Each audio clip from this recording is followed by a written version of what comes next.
Part 8, Your Speed, Accelerate Wealth. 38. The Speed of Success. Ideas are nothing but neurological flatulence. M.J. DeMarco. Wow, 220 miles per hour. I hear the 220 comment from youngsters who sneak a peek into my Lamborghini while it's parked in public.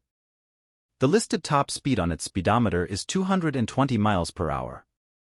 Yet, despite all that implied power, the car has never been driven to 220 miles per hour or even 150 miles per hour. The 220 miles per hour gives nothing but potential speed, and everything you've read in this book is just that, idle, unrealized potential.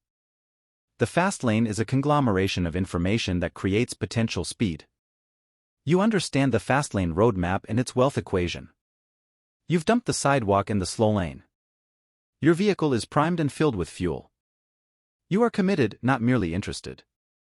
You're ready to engage in process, and you know exactly what you want and where you want to go. You've picked a road, and it's time to hit the accelerator.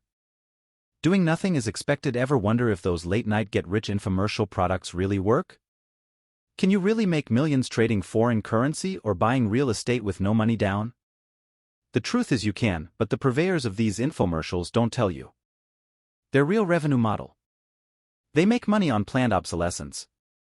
Planned obsolescence is a marketer's expectation that whatever they're selling you, you won't use it. And if you don't use it, you are unlikely to ask for your money back. Doing nothing is expected. Human nature plays a powerful role in the business models of producers. Get-rich systems sold on TV take advantage of human nature because it is human nature to seek events and avoid process. The path of least resistance is to not do anything or to try half-heartedly.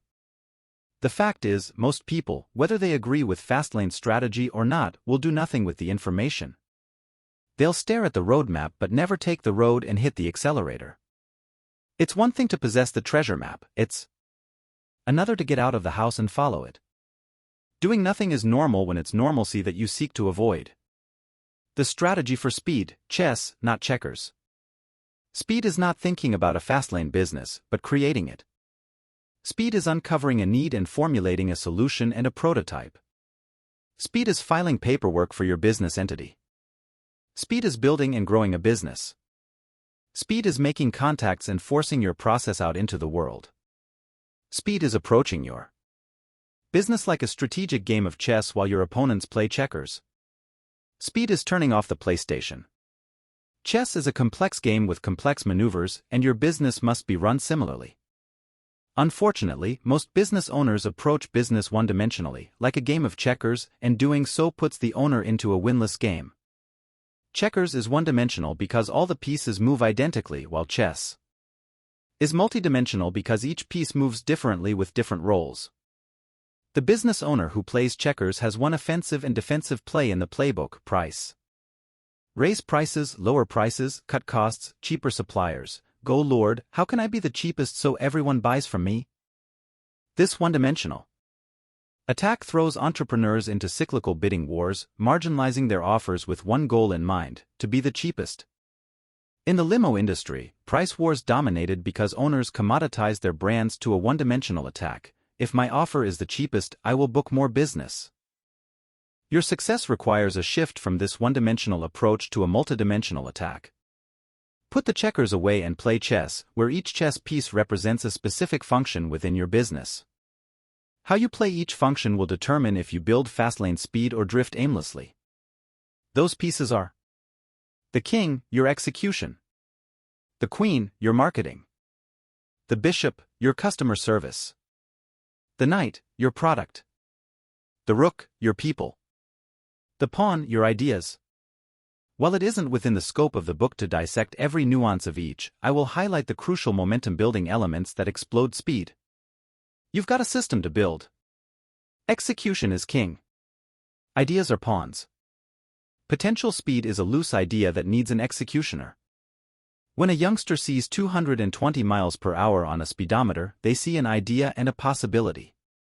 In business, ideas are pawns. They're 220 miles per hour speedometers on idle, parked Lamborghinis. Actual. Speed is execution, pressure applied to an accelerator, and it's the king of the entire game. Potential speed, an idea.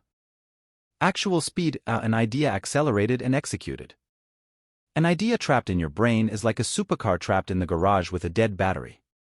It accomplishes nothing and its purpose is untapped. Execution is making an idea real and giving the battery a charge. Execution is taking that Lamborghini out of the garage and slamming the accelerator to the floor, with the wind giving you a temporary facelift. Execution is getting that idea out of your mind and onto the roads of possibility. Entrepreneurs struggle to differentiate between idea and execution. They think ideas are worth millions, when success is never about the idea but about the execution. I had that idea. Oh yeah? Who cares? So did 1,000 other people. What separates you from them? They executed. You didn't, and you did nothing. Instead, you spent hours playing fantasy football. You spent the morning sleeping. You spent 5 days at a job. You chose everything but that great idea. You see, ideas are nothing but a chemical reaction in your brain. It's an event that requires little effort. An idea is the event while the execution is the process. Pierre Omidyar didn't start eBay in a flash of brilliance. No, he took that flash, the event, and transformed it into massive execution, the process. Execution is the great divider separating winners and losers from their ideas. If you want to retire 30 years early, you need a dominant, relentless king. Aloof and blasé kings lose games and don't win races. Ideas are worthless, execution is priceless. Spend 10 minutes at my forum and you'll discover most entrepreneurs love ideas but rarely discuss execution. They dabble with the pawns of the game. I have this great idea. Is anyone doing this? I can't disclose this idea because it will be stolen. Will you sign my non-disclosure agreement before I tell you my idea? No, I won't sign your NDA, nor do I care about your idea. In the world of wealth, ideas are worthless yet treated like gold. I love how idea conjurers protect their ideas with great stewardship, careful to ensure they don't get into the hands of would-be thieves, not knowing that their ideas are already shared by hundreds of others. The owner of an idea is not he who imagines it, but he who executes it. According to entrepreneur Derek Sivers, Sivers.org, ideas are just multipliers while execution represents actual money. Within our FastLane chess game, ideas, pawns, are potential speed, while execution, the king, is the pressure applied to the accelerator. This relationship demonstrates how the coupling of a great idea, potential speed/strong pawns, is worthless when attached to weak execution, no acceleration pressure/weak king. The pawn, idea, potential top speed. Awful idea equals 1 mile per hour. Weak idea equals 5 miles per hour. SOSO idea equals 35 miles per hour. Good idea equals 65 miles per hour. Great idea equals 100 miles per hour. Brilliant idea equals 200 miles per hour. The king, execution, accelerator pressure. No execution igual a $1. Weak execution equals $1,000. Soso execution de $7,000. Good execution equals $100,000. Great execution equals $1 million. Brilliant execution equals $10 million. If you notice, a brilliant idea and no execution are worth all of $200. Awesome potential speed idea is married to weak accelerator pressure execution. Yet a SOSO idea with brilliant execution could be worth $350 million. You see, it isn't about your ideas and their potential speed, but about your execution. When I started my web business, several other companies already had established websites. Instead of reasoning as someone is already doing it, I executed better and became the leader in my industry. Was my idea spectacular? No. It was an okay idea, but I executed better than the competition. After my revenue model became successful and copied unmercifully, did my business decline and fail?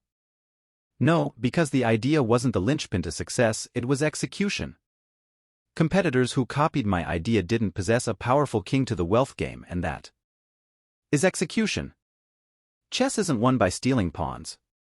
How did MySpace and Facebook become two of the most popular social networks when they weren't the owners of the original idea?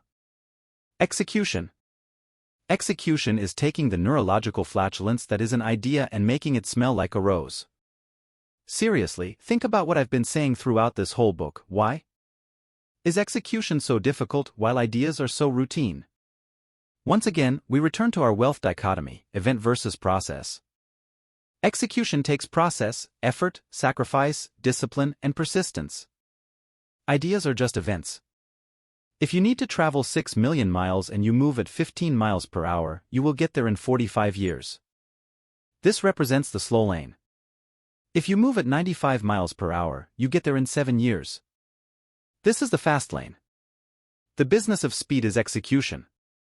The speed of the fast lane is growing a business exponentially and taking advantage of exploding net income and asset value. Chapter Summary: FastLane Distinctions. Speed is the transformation of ideas to execution. Most people let powerful information expire and become worthless. Successful fast-lane businesses are run multidimensionally, like a game of chess. One-dimensional businesses focus on price only. Execution divides winners and losers from their ideas. In business, execution is process. Ideas are events. Ideas are potential speed. Execution is actual speed. Others share your blockbuster idea. He who thinks the idea owns nothing. He who executes the idea owns everything. Real money and momentum is created when an idea, potential speed, is matched with execution, accelerator pressure. An idea is neurological flatulence. Execution makes it smell like a rose. 39. Burn the business plan, ignite execution. Having the world's best idea will do you no good unless you act on it. People who want milk shouldn't sit on a stool in the middle of the field, in hopes that a cow will back up to them. Curtis Grant. The world reacts how it reacts. The world reacts how it reacts. If you think 1 + 1 is equal to 2 and the world tells you it's 3, you have to let it be, despite what your preconception tells you.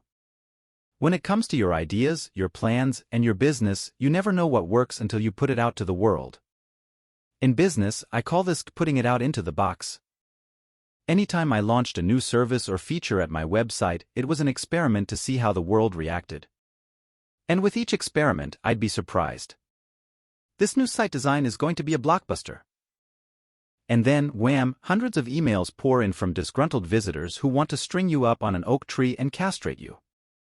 The ultimate judge and jury of ideas is the world and the marketplaces that serve them. If the world likes your offer, they vote by giving you their time, their thoughts, or their money. If they don't like your offer, they withhold their money and look elsewhere. And the really pissed off ones? They email you or write a blog post labeling you an idiot. The tribe has spoken. My website needed a redesign, and I spent 6 weeks creating a new look. I was excited, and the world was going to love this design. It was clean, user-friendly, and showcased my design prowess. And then I launched it. And the world hated it. Complaints poured in. My site's bounce rate, people who visit one page and immediately leave, skyrocketed. My conversion rate plummeted to virtually nothing. I went from 1,200 leads per day to barely 500. The tribe had spoken. Despite my investment in that redesign, I immediately reverted back to the old version and trashed 6 weeks of work. My golden child was a golden failure. The world heralded a sign, I read it, and then reacted. You see, the world tells you which direction you should be going at all times.